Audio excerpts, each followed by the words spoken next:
Señoras, señores, muy buenas noches. Bienvenidos a esto que persiste en ser código político. ¿Vamos bien? Bien, estamos muy Vamos bien. bien. Estamos muy bien, estamos muy bien. Están faltando algunas, pero... Estamos bien, bárbaros. no, faltan algunas cámaras, pero Estamos bien, bárbaros.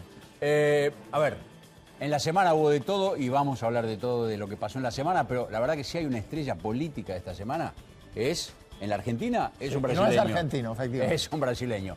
Es Lula, que se transformó, el expresidente, en, sin duda, el centro de atracción del coloquio de ideas, donde van empresarios, donde van dirigentes políticos, de la oposición, porque el gobierno ni asoma la nariz por ahí últimamente. Sí. Igual cuando Lula se fue del coloquio, O sea, el coloquio se acabó. bueno, se sigue hablando de economía y de un Efectivamente. montón de cosas interesantes, pero Lula fue la gran atracción. Llegó a Buenos Aires Lula, se vio con su amiga, la presidenta Cristina Fernández de Kirchner, y después se fue a IDEA, a Mar del Plata, a encontrarse con otros amigos, porque tiene 1 millón de amigos, Lula. ¿Y qué otros amigos A ver, estuvieron en Mar del ¿con quién Plata? estuvo? Con De la Sota, Mira el vos. gobernador de Córdoba, muy Bueno, De amigo la de Sota Lula. fue embajador en Brasil, lo debe conocer de aquella Claro, época. cuando Lula estaba en alguna de las 3 campañas que perdió Efectivamente. para presidente antes de ganar.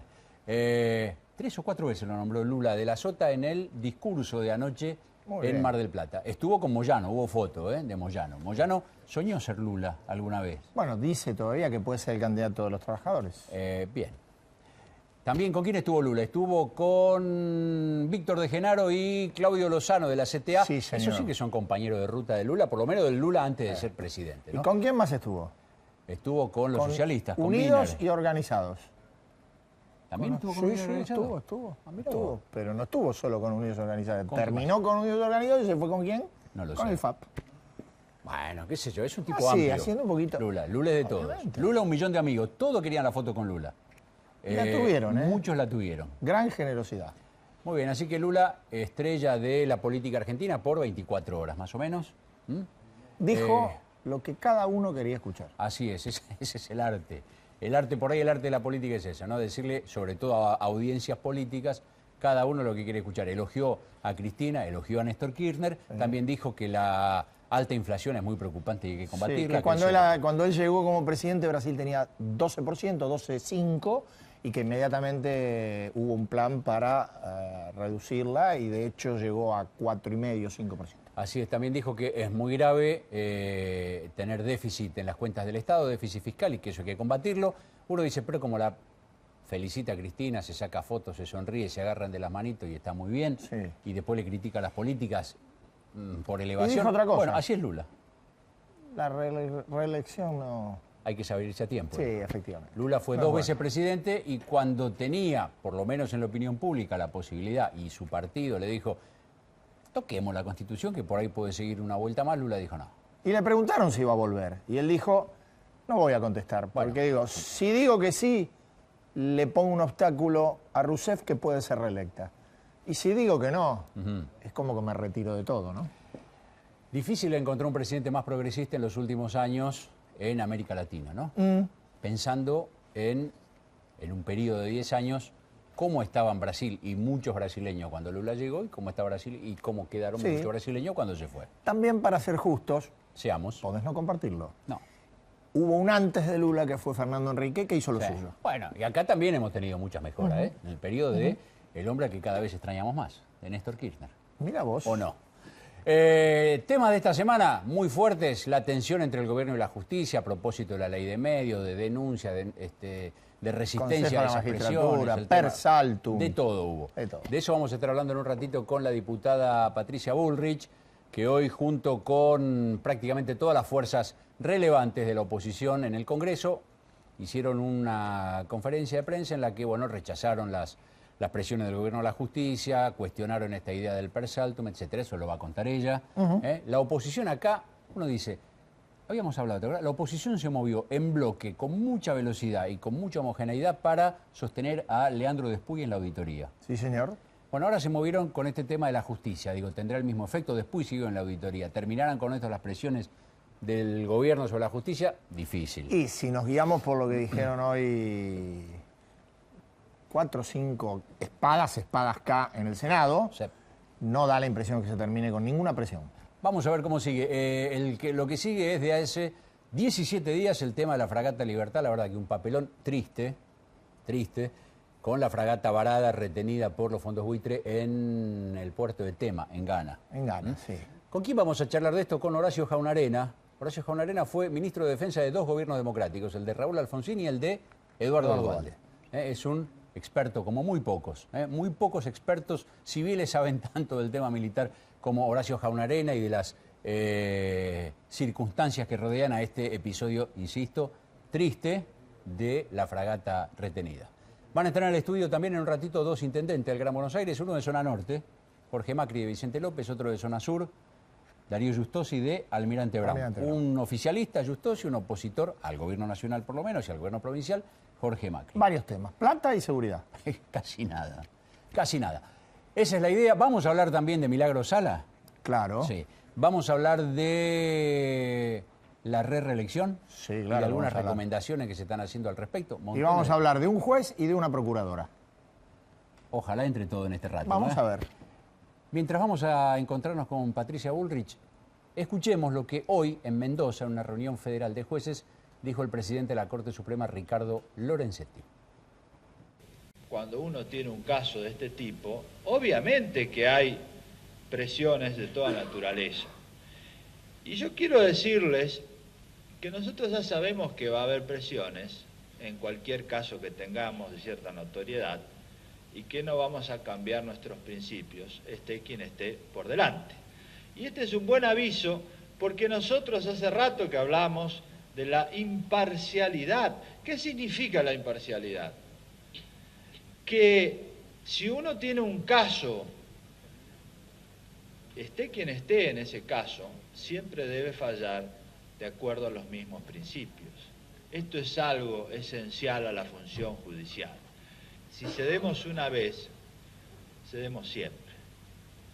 Por eso es que nosotros avisamos antes que no vamos a ceder a ninguna de las presiones que quieran ejercer, porque entonces están claras las reglas. Patricia Bullrich, si cedemos una vez, cedemos siempre, dijo el presidente de la Corte. Es una definición política, no judicial, fuerte para este momento en particular. Uno por ahí no la esperaba, ¿eh? Bueno, yo la esperaba porque si de parte del oficialismo se dice que si ellos, lo que ellos están haciendo se entiende como presión y se debe entender como presión, me parece que lo que dice Lorenzetti es: nosotros no vamos a actuar bajo presión, nosotros no vamos a ceder a ninguna presión.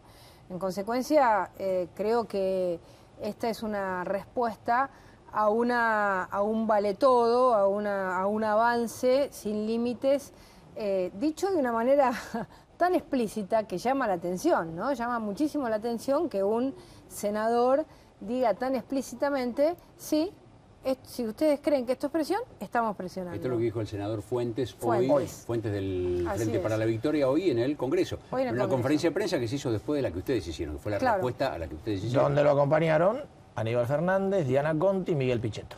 Así es.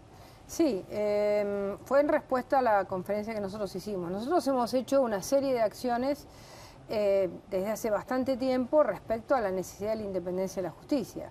Lo primero que hicimos fue intentar cambiar el Consejo de la Magistratura para hacer algo un poco más, digamos, ecuánime, algo más equilibrado. Luego avanzamos a, ya sobre casos concretos y sobre el momento en que estamos viviendo, hicimos una serie de hechos. El más importante fue la denuncia penal que hicimos contra los miembros de la magistratura que querían cambiarle el número al Consejo de la Magistratura. Querían que de golpe el Consejo de la Magistratura, en vez de tener 13, tuviera 12 u 11 miembros, para a partir de ahí poder nombrar a una jueza que resolviese el caso del artículo 161 de la Ley de Medios. Luego le pedimos un juicio político a ALAC, porque lo de ALAC es algo inconcebible. Un ministro de Justicia tiene que ser garante del funcionamiento de la justicia, nada más. Es como una especie de ingeniero que lo que tiene que hacer es hacer que el aparato de la justicia en un sentido de infraestructura funcione bien. Después no se puede meter para nada en la justicia. Es decir, inclusive yo hasta creo que habría que cambiarle el nombre al Ministerio de Justicia en la Argentina, ¿no? Porque tendría que ser un Ministerio de Infraestructura para la justicia, nada más, porque no hay posibilidad de que el Poder Ejecutivo entre a la justicia, mucho menos de la manera en que lo está haciendo el ministro Alac, ¿no? Que merece objetivamente un juicio político. Ahora, usted mencionaba recién el tema del Consejo, hablando de la cantidad de miembros, de la posibilidad o del intento de cambiar los miembros. Digo, ¿estoy equivocado? Este Consejo de la Magistratura es el Consejo nacido de un proyecto de Cristina Fernández cuando era senadora y Néstor Kirchner presidente, cuando redujeron de 20 a 13. Bueno, claro, acá había un Consejo de la Magistratura que tenía un equilibrio bastante importante. El primer proyecto del Consejo de la Magistratura, que tuvo un acuerdo y un consenso de todos los bloques allá por los finales antes de que asumiera la alianza en el gobierno, en los últimos días de Menem, hubo un acuerdo de todos, ¿no? Y se logró un Consejo de la Magistratura de 20 miembros, donde nadie podía tener de alguna manera el poder de veto, ni nadie podía tener la capacidad de poner por sí mismos jueces. Bueno, cuando Néstor Kirchner achica el Consejo de la Magistratura, el objetivo justamente era estos dos, poner jueces y tener poder de veto. Bueno, en el 2009, de alguna manera pierden una de estas dos condiciones cuando la oposición logra tener 5 miembros con capacidad de veto. Pero es una capacidad de veto absolutamente, digamos, legítima. Es como que, digamos, lo que quisieron hacer en el Consejo de la Magistratura es algo así como que nosotros mañana entremos al Congreso de la Nación, estemos por votar una ley y venga un matón y nos saque ahí y nos diga ustedes se van porque no nos conviene que estén en este momento porque necesitamos 2/3 de los votos para cambiar la reforma, para reformar la Constitución. Entonces, o al revés, cuando pusieron uno con el diputrucho, ¿no? En ese momento pusieron uno de más, ahora querían sacar uno. Lo que a mí más me sorprende, y me quedó esto en la cabeza porque vengo de Venezuela, y yo en Venezuela dije, ahora entiendo más la Argentina, porque Venezuela es todo explícito, digamos, todo es explícito, las cosas se hacen explícitamente, ¿no? Y se anuncian previamente. Por ejemplo. Y por ejemplo, acá ahora los jueces dictan las sentencias que quiere Chávez. Acá no se puede nombrar en la televisión la enfermedad de Chávez y cada vez que se nombra la enfermedad de Chávez aparece una censura y un silbato tapa la boca y un círculo rojo tapa la cara de la persona que está hasta de la CNN, de cualquiera. Es decir, que la televisión no es en directo. Entonces, cuando yo empecé a ver eso, dije, ahora me doy cuenta de lo que está pasando en la Argentina. En la Argentina ahora todo es explícito. Anuncian lo que van a hacer. Anuncian que el 7 de diciembre van a entrar a la fuerza y no pueden no hacerlo. Digamos, anuncian que van a presionar a los jueces y los presionan. Entonces, nosotros tenemos que entrar en una etapa de lucha y de resistencia muy fuerte y esto es una combinación de lo que nosotros podemos hacer en el Congreso, de la sociedad que tiene que seguir, digamos, organizándose, de los medios de prensa, porque lo que se va a cambiar es la matriz de la Argentina. Y esto es realmente peligroso, porque nadie puede vivir en un país en el que no hay justicia, en el que te pueden inventar una causa, en el que el día de mañana no podés salir más de tu país, en el que cada vez se restringe más la posibilidad de vivir un estilo de vida, un estilo de vida democrático, un estilo de vida normal, democrático. Entonces, tenemos que estar alertas todos los santos días, todos. ¿Y qué tiene la oposición? Porque la impresión que uno tiene desde este lado es que bueno, la oposición está muy débil, muy desgranada. ¿Qué tiene la oposición para enfrentar este cuadro que usted describe? Bueno, lo primero que yo quiero plantear es que los que se desgranan en este momento están jugando muy mal, porque no es un momento para, digamos, no es un momento para preocuparse si en la foto están todos o no. ¿Lo dice por alguien en especial? No, y lo digo por los que no están, porque si el socialismo decide no estar en conferencias de prensa donde estamos defendiendo la independencia de la justicia, bueno, se están desgranando y están haciendo un juego que hoy no es bueno. Hoy necesitamos que estén todos. Necesitamos desde el primer hasta el último opositor, porque como nosotros no tenemos un poder institucional en el sentido de que no tenemos la mayoría de los votos, tenemos que tener la mayoría de la oposición unida con la sociedad civil. Así frenamos a Reposo, así impedimos que después se vaya, así podemos lograr que no lo saquen a Recondo del Consejo de la Magistratura. Así estamos logrando cosas. Ahora, cuando uno se corre un poquito, quedamos débiles, y sobre esa debilidad trabaja el oficialismo, ¿no? Diputada, gracias. Gracias. Muy amable. Vamos a encontrarnos ahora en un minutito no más o menos con Horacio Jaunarén, el exministro de Defensa. Mientras nos encontramos con él, para bajarle un poquitito el tono dramático a lo de la fragata, que es bastante triste, 40 segundos de la comedia de la fragata y nos vemos con Jaunarén.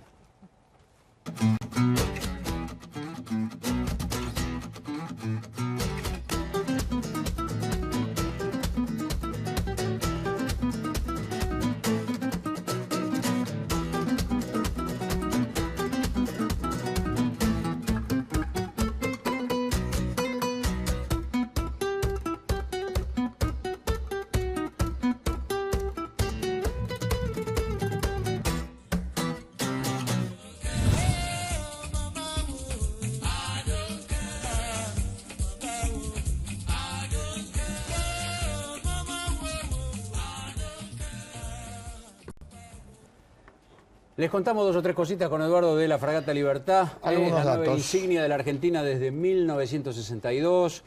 Este es el viaje de instrucción número 43 que hace la fragata. Salió el 2 de octubre. Tendría que estar de vuelta el 8 de diciembre, pero con este lío de gana uno nunca sabe. 289 personas son las que están a bordo, 15 son mujeres y 35 extranjeros. Desde el 2 de octubre, desde hace 16 días, está retenida en el puerto de Tema, en Ghana, por una acción judicial de los fondos buitre que tienen deuda argentina y que pidieron el embargo, la retención.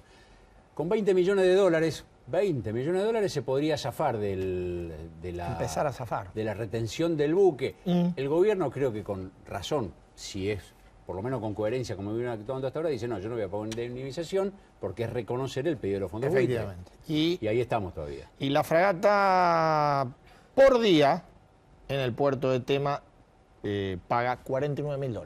O sea que llevamos a 16 días ando mal para las cuentas, pero son casi $800.000 pagados hasta ahora. ¿Puede ser? Sí, cerca de $800.000 está costando esta imprevisión política que lleva al buque insignia de la Armada Argentina a un puerto donde es embargado y retenido. Jaunarén, esto es la primera vez que pasa, no hay antecedentes del embargo a un buque militar. No, que yo recuerde, no. Yo creo que si yo tuviera que definir en términos médicos, diría que es un caso de mala praxis por parte de quienes tendrían que haber hecho una operación y la hicieron mal. Ahora, usted que tiene experiencia en esto y ha estado seguro en organizaciones de este tipo, ¿cuál es la logística? ¿Quiénes son habitualmente las áreas que coordinan el viaje de la Fragata Libertad? Claro, la Fragata Libertad en este viaje tiene dos objetivos fundamentales. Uno es culminar la instrucción de los futuros oficiales de la Armada. Este es un tema típicamente de defensa y de la Armada específicamente. Y un segundo tema, objetivo, que es la fragata es nuestra embajadora, es una embajadora de la Argentina. Es decir, representan a todos nosotros, no solamente al gobierno. Es un símbolo querido de la Argentina. Lo que le pasa a la fragata le pasa a todos nosotros. Entonces, como son dos temas distintos, están encabezados por dos ámbitos de la administración distintas. El ámbito de defensa para toda la logística vinculada con el adiestramiento de los oficiales y el ámbito diplomático que lógicamente es de la Cancillería. ¿Cómo se elabora finalmente el itinerario? Una propuesta de la Armada que es analizada por Defensa, la Defensa dice sí, no, ponga, saque, etcétera, etcétera. Una vez que se conforma esto, va a la Cancillería dice sí, no, ponga, saque, y finalmente se elabora un destino común que la Presidente, en este caso, le da el sello definitivo. Así es un poco la acá, por lo que uno sabe, por las cartas que se han conocido a través de la prensa, porque la información oficial es, para variar, bastante escueta, bastante escasa, pero lo que se sabe es que la Cancillería advirtió en su momento que, por ejemplo, no había que hacer escala en España o Portugal, porque ahí la acción de los fondos buitre podía ser dañina para la fragata. Con África fue un poquito más difuso, pero de todos modos se fue a África, no a Nigeria, sino a Ghana, y así estamos. Pero la Cancillería no tiene que aconsejar, tiene que resolver. ¿Pero puede decidir la Cancillería sobre si el buque va o no a tal lugar? Y por supuesto, en última instancia, el manejo de las relaciones exteriores no está en Defensa, sino que está en la Cancillería. Defensa puede sugerir, pero en todo país organizado, la conducción final de las relaciones exteriores está en la Cancillería, y Defensa es un elemento más que conforma el conjunto de las relaciones exteriores de un país. Pero yo creo que ofende a la conciencia y a la inteligencia de los argentinos echarle la culpa a esto a un tercer nivel de la Armada. Se fue el jefe de la Armada, se fue el secretario general de la Armada. Hoy renunció la directora de inteligencia del Ministerio de Defensa. Pero atiéndeme una cosa, si a usted, jefe de la Armada, le echan la culpa de un escándalo como este a un subordinado suyo, si usted no toma una actitud digna al lado de ese, ¿cómo se para frente a la fuerza al día siguiente? Le dice que el almirante Paz hizo bien en irse, entonces. Pero por supuesto. ¿O lo echaron? Por supuesto. Yo no me explico tampoco realmente cómo se va a sentir el ministro frente a los subordinados de él, todos, que saben que todo lo que pasó fue una maniobra para exculparse de una situación de la cual es plenamente responsable como el canciller. No sé cómo me pararía como ministro frente a mis subordinados cuando le echo la culpa a una persona de tercer nivel de algo de lo cual soy yo plenamente responsable. Mire, esto es exactamente igual de lo que pasó con el problema de la Gendarmería y la Prefectura con motivo de los haberes. Hace 15 o 20 días atrás. Echaron a 10 gendarmes y 10 prefectos. Echándole la culpa de la instrumentación de un decreto que había firmado la presidenta, el ministro de Economía y la ministra de Seguridad. Y le echaron la culpa a las estructuras administrativas. Después no tuvieron más remedio, cuando vieron que con el escándalo eso no lo tapaban, que lo echaron a Garré también. Al hermano de la ministra, el jefe de gabinete de defensa. Que tampoco se agota el tema ahí, porque en el ámbito de las Fuerzas Armadas se firmó un decreto exactamente igual al de la Fuerza de Seguridad que causó los mismos problemas, con la única diferencia que el ministro de Defensa en ese momento tuvo reflejos y a último momento inventó un suplemento en donde a cada cual que le cobraba menos le ponía un poquitito más. Pero en definitiva, la responsabilidad es de los máximos ejecutores de la medida, no del pinche que está cuarto o quinto. Ahora, usted cuando describe, doctor, esto, estamos hablando de la Armada, hablamos de prefectura, hablamos de gendarmería. Daría la impresión que en verdad lo que hay es un déficit en un área más amplia, ¿no? Digo, que tiene que ver con la política militar, que tiene que ver con la política de seguridad, que tiene que ver con la política de defensa. Hay un déficit de gestión muy grande. Nosotros en el 2006, yo firmé personalmente como titular de un instituto de Fundación para la Seguridad para la Defensa, una carta que le enviamos a la ministra, en ese entonces Garré, de Defensa, y a la presidenta de la Comisión de Defensa del Senado, Marita Percival, que ahora es embajadora, advirtiéndoles de lo que se estaba generando y lo que iba a pasar, que ¿Año? 2006. Y de lo que finalmente pasó. De todo este referido a la escala salarial, particularmente, o al tema militar también. No, referido a la escala salarial en dos ámbitos. ¿Por qué? Porque se estaba haciendo una trampa. No se aumentaban los haberes y sí se aumentaba la remuneración por vía de los suplementos. Entonces, un suboficial, por ejemplo, un cabo, en este momento, el 20% de lo que cobraba lo cobraba por haberes y el 80% por suplementos. Por suplementos no pagan aportes ni nada, ¿no es cierto? Claro. Y no les incrementa el haber a los retirados.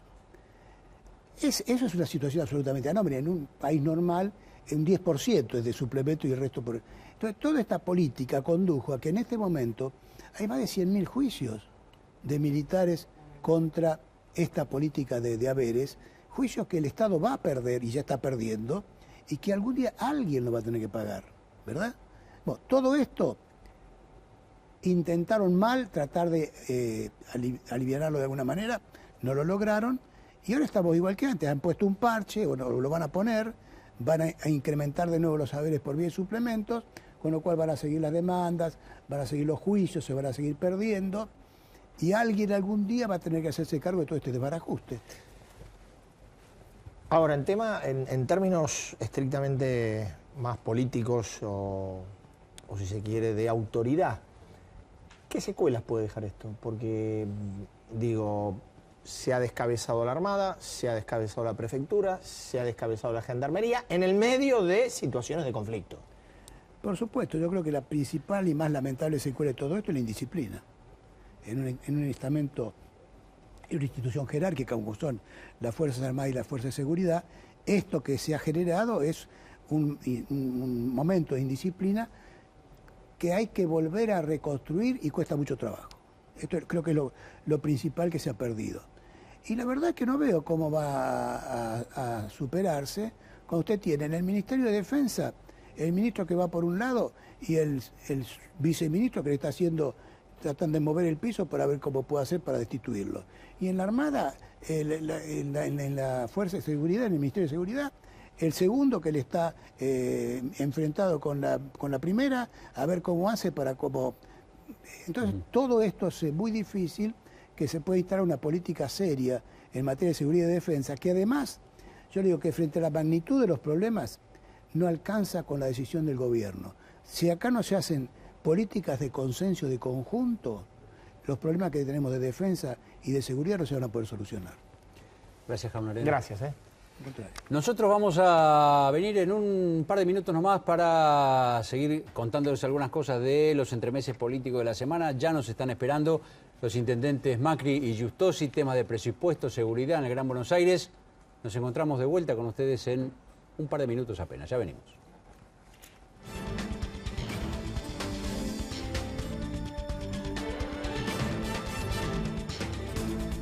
Mejor sueldo, cochera, así que en el trabajo nuevo arranco mañana.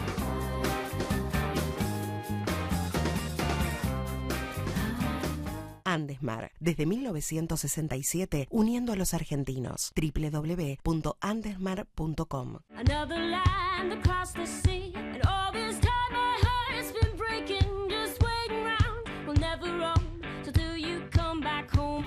En Dow Argentina estamos comprometidos con la innovación y la sustentabilidad para que lo que disfrutamos hoy sea pensando en mañana.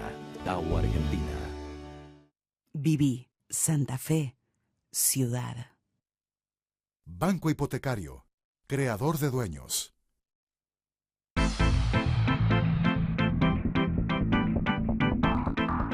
Aprendiendo a hacer nuestra historia de la mano de Semillero de Futuro. Suma tu proyecto social o productivo en esta nueva edición del programa de Monsanto. Infórmate en monsanto.com.ar. BBVA Francés, por un futuro mejor siempre. Adelante. Siemens. Desde hace más de 100 años en Argentina, brindamos respuestas innovadoras a los desafíos más grandes de nuestro tiempo. Santander Río apoya la educación superior pública y privada a través de su programa de responsabilidad social corporativa. Molinos, lo mejor de nosotros.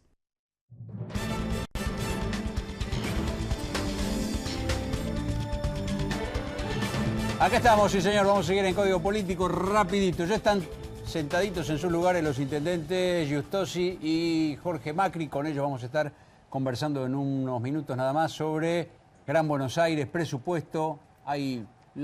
Los municipios de la provincia dicen que les faltan como 900 palos este año. Hubo una reunión con Scioli, ya nos van a contar. A Scioli también le falta. A todo le falta. Y además los temas de seguridad que preocupan siempre, ¿sí? Así es. Dos datitos del día, sobre la Fragata Libertad, que estamos hablando recién el tema con el exministro Jaime Arena. Hoy los fondos buitre, a través de sus abogados, ofrecieron repatriar a los 300, casi 300, ¿no? Son Sí, tripulantes que tiene la fragata retenida en Ghana. 289. 289. No lo encontraba. Ofrecieron repatriarlo, haciéndoselo bueno, digo. No, está muy bien. En bicicleta los mandan. Sí, suena un poquitito, no digo a burla, digo a... Te hago sentir un poquito el rigor. Feo. La otra es que la misión política argentina que viajó a Ghana después de 2 semanas, se dieron cuenta que había que ir, viceministro de Defensa y vicecanciller, hoy fueron al buque a ver a los marineros, a los oficiales. ¿Cómo le fue? Mal. Sí. Y la gente no está contenta. Y me imagino. Pasaron un momento feo. 15 días en Ghana no es lo mismo que 15 días en París. Me imagino, no conozco Ghana. Da la impresión, conozco el mayor respeto sí, por los ganeses, pero los dos viceministros que hoy fueron a la fragata no la pasaron bien. La pasaron fulero. Mira vos. Esto que vamos a hacer ahora se llama Picado Fino, se presenta así. A ver, director.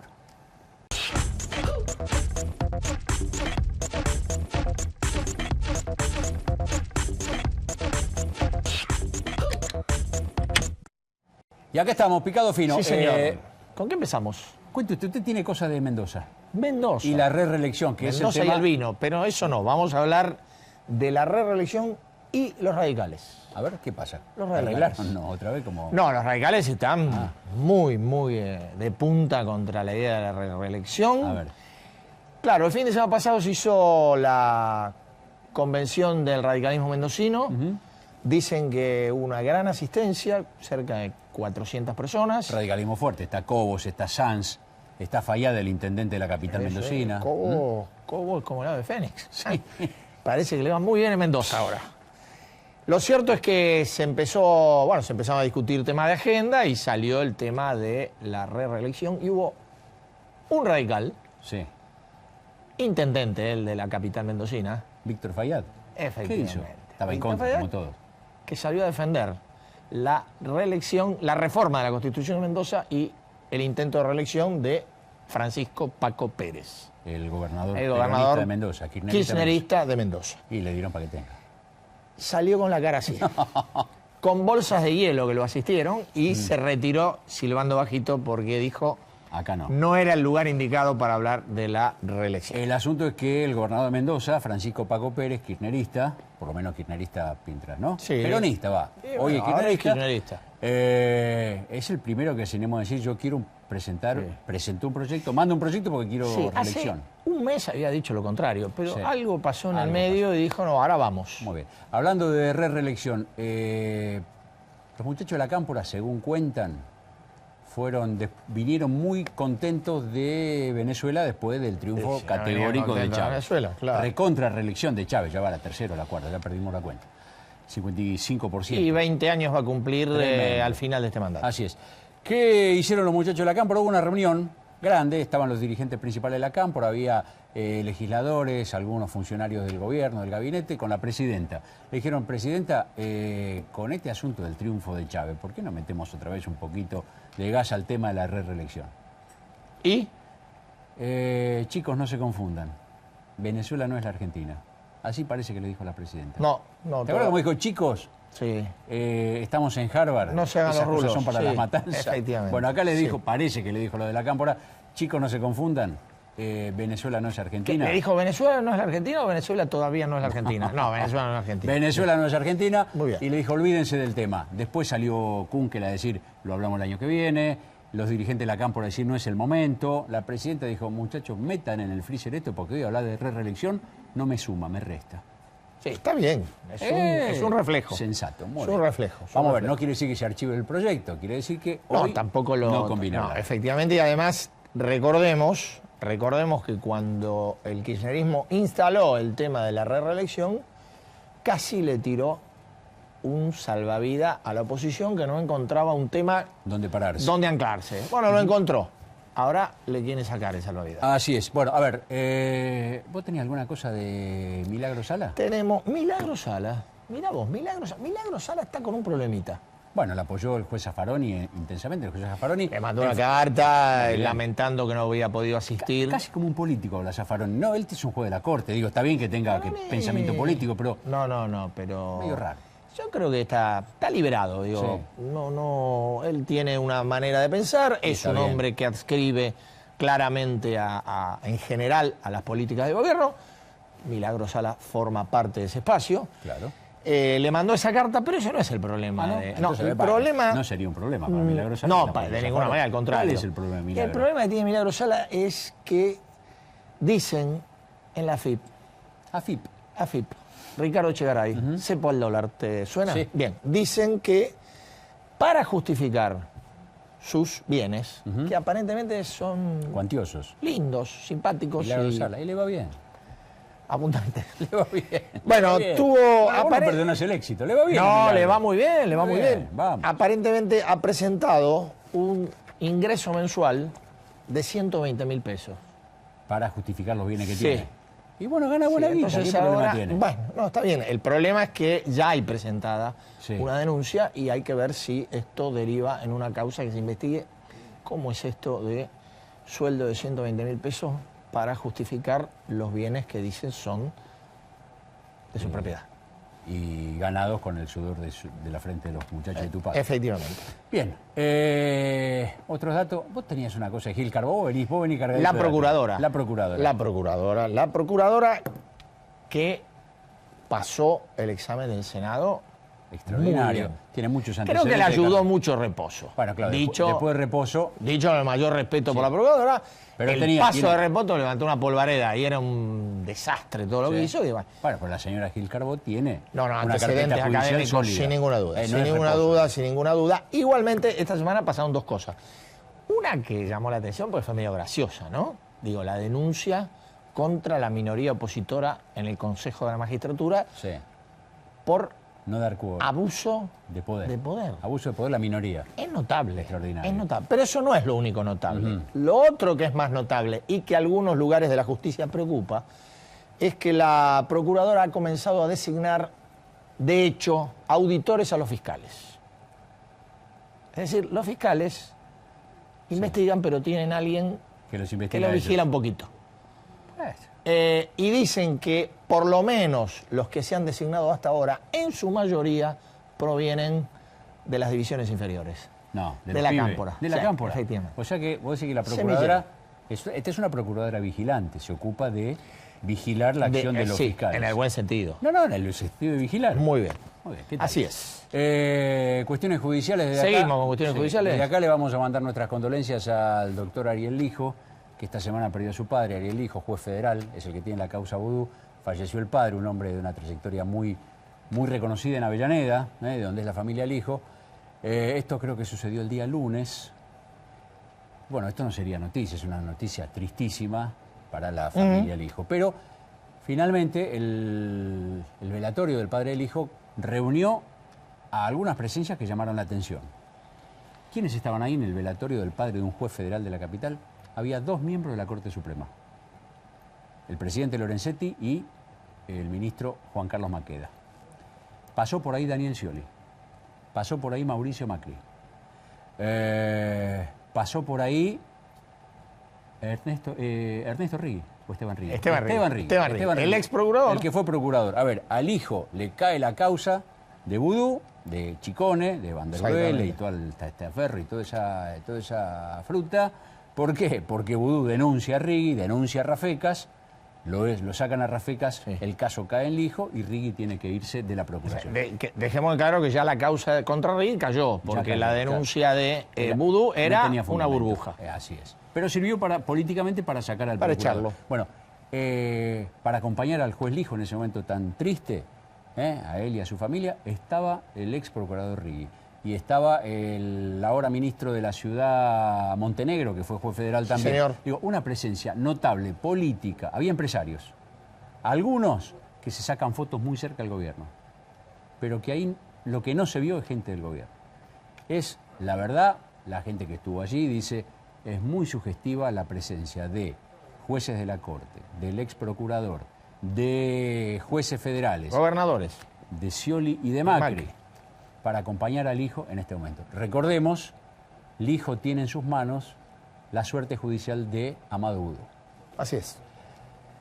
Venimos enseguida para encontrarnos con los intendentes Jorge Macri y Darío Giustosi.